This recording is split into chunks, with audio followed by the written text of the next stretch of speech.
Before we go any further, just want to say today's video is going to be brought to you by Fandomion. If you want to buy some really awesome anime merch from My Hero Academia, Attack on Titan, and Haiku, and so many other anime, I recommend using my link in the description box to check them out. And there's free worldwide shipping on orders over $39. You'll also get an additional 5% off using my promo code down below. For any of you guys who might be interested or on the fence, I highly recommend checking out their website. Pay attention to the size chart. That'll be the biggest thing I would tell you guys. But with that being said, though, let's jump back into today's video. Yo, what's going on, everybody? It's your boy Naruto Explain here, bringing you guys another Boruto Two Blue Vortex discussion. Today, I want to talk to you guys about something that the latest Boruto manga chapter has dangled in front of us that might be a bit of a game changer when we sit back and think of how many different ways things could have gone up until this point in time. As we all know, in the last chapter, Boruto returned to Konoha right when Code was beginning his long-awaited invasion with his 10-tailed soldiers, and from that moment onward, we know that things are about to escalate like crazy in the upcoming chapters. But towards the end of Boruto Naruto Next Generations, many of us wondered why Code hadn't made his move against Konoha yet, and why he felt the need to make a 10-tails army as large as he did, which is why in today's Naruto Explain video, I want to go over whether or not Code has made a mistake in waiting so long to attack Konoha. So to be fair to Code, I can understand the situation at not wanting to rush into Konoha to fight as soon after he broke apart the 10-tailed soldier. To say that Code has taken more than his fair share of beatdowns during the events of Boruto Naruto Next Generations is a bit of an understatement. It's a severe understatement. Between Boruto, Kawaki, Delta, Momoshiki, and especially Daemon, they've all taken turns beating him like the literal red-haired stepchild that he actually is for a majority of the Boruto Part 1. When he last saw Ada, he had her telling him that if he ever tried anything against Kawaki, that she would know and she would personally kill him. For Code, the one piece that he can't afford to lose under any circumstances is the actual 10-tails. Without it, there's no way to feed Boruto or Kawaki to harvest a chakra fruit and transform himself into an Otsutsuki. That's the whole reason he was so quick to break it apart. Leaving it in that dimension restrained by Ishiki's chakra rods made it a sitting target, because he was smart enough to know that now that Kawaki has Ishiki's dojutsu and powers, there existed the real possibility of him being able to access that dimension, which is why he needed to make the 10-tail split apart, make it more mobile, and infuse it with his own chakra. That way it'll be harder to kill, and due to the sheer numbers and the fact that he can pull them through the claw marks, he can at the very least have options to make sure that he doesn't lose his most valuable asset. If he wanted to kill Boruto or Kawaki, in theory he could do that at any point in time. However, without a 10-tails, there's no way for him to carry out Ishiki's will, Ishiki being the person who he worshipped like a literal god. And so that 10-tails was something that was a non-starter for Code in terms of losing it. Perhaps you could argue that Code could have tried some variation of a plan with the 10-tailed soldiers that Kage had planned with the Zetsu army. When you really sit down and look at it, by themselves, the Zetsu army and her hidden jutsu that Danzo replicated in Nue were not beings powerful enough to topple Momoshiki and Kinshiki, the two Otsutsuki who she specifically wrote down by name in the manga that she was afraid of, but they provided enough to be of use to her for her eventual victory over the duo, because they would have served their purpose. They could have distracted Momoshiki and Kinshiki, confused them by changing their chakra to mirror her own chakra, or even Momoshiki and Kinshiki's chakra, making duplicates, and they could eventually absorb their chakra, giving Kaguya the one opening that she needed in order to hit them with an instant kill jutsu. Code could have taken the similar approach with Daemon,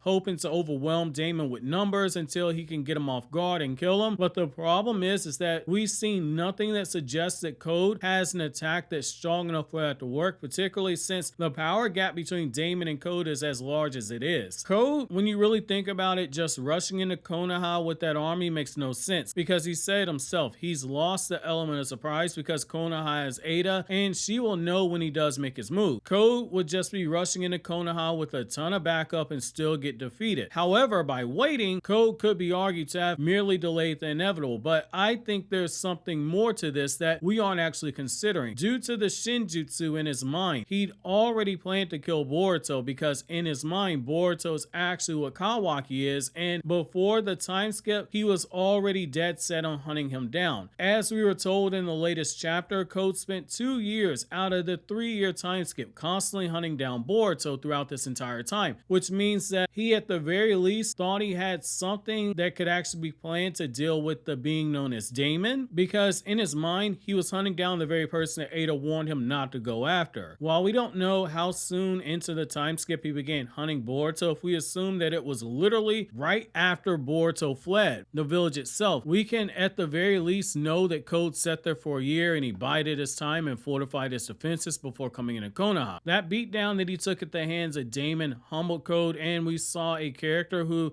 Amato and Ada both described as being stupid, as did Kawaki, actually set aside his anger and do something smart by making that Ten Tails army, and continue to be smart by not rushing in, basically making the mistake that Frieza did in Dragon Ball Super, where as soon as he got a new transformation, he rushed right in and got defeated despite being physically stronger than Goku and Vegeta were. Instead, he did what Frieza did in this last Dragon Ball Super arc, which is he unlocked that power and then he got extremely well versed with it and he bided his time, waiting for the right moment. Code is on a similar path here in my opinion. However, there is a downside to him having waited 3 whole years to go after Konoha to target it. 3 years is a lot of prep time for someone as smart as Shikamaru, who has access to Ada's Senrigan, where she can see everything that you're doing and go into specific detail about what you're doing. Ada, it's important to remember that Ada only promised to not give updates on Boruto's location. However, she has every incentive to give information on Code, especially since Kawaki wants to kill Code as well. Shikamaru is level-headed enough, and most importantly, he's logically sound enough that even when everyone else was grieving the loss of Naruto, their beloved 7th Hokage, he knew to step up and lead the village. As we saw in the chapter, there was a clear plan set in place for the day that Code did return to the village with his army of Claw Grimes in tow, because unlike the moment the pain invaded Konoha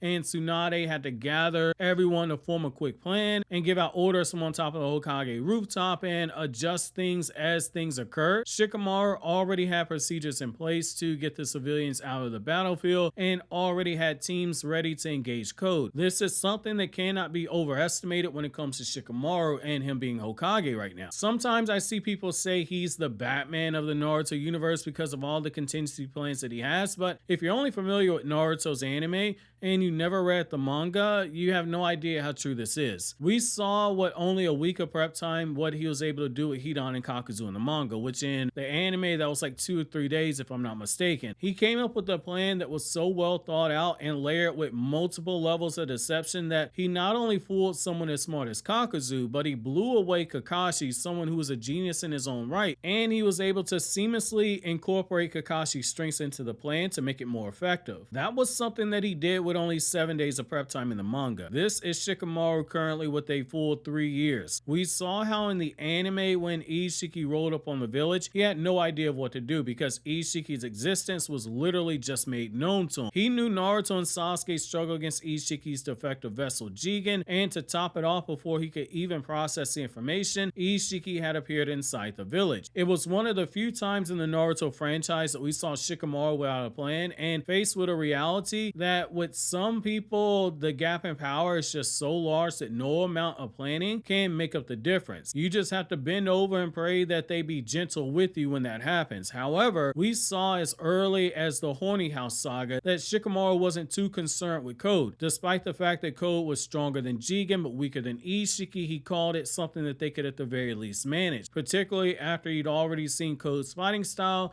and seen his claw mark jutsu and how it operates. I think this is the biggest one mistake that Code has made, because it allows Shikamaru time to formulate a true plan that makes use out of Kawaki, someone who has Ishiki's powers and ability and has grown clearly more comfortable using the powers to a point where he can just casually fly around like it's nothing, and we've seen him clearly hint at the fact that he has more powers that he hasn't even begun to display yet. That is a very dangerous situation to find yourself in if you're Code, but I would have to believe that if he is willing to go back to Konoha to invade, something that is a last option, knowing that it puts an even bigger target on his back, that he's got some type of a plan set in place to deal with the likes of Daemon. But I'm curious to know how you guys feel about this situation with Code. Is he making a mistake by having waited so long to attack Konoha? While you think that over, click here to watch these other Naruto Explained videos.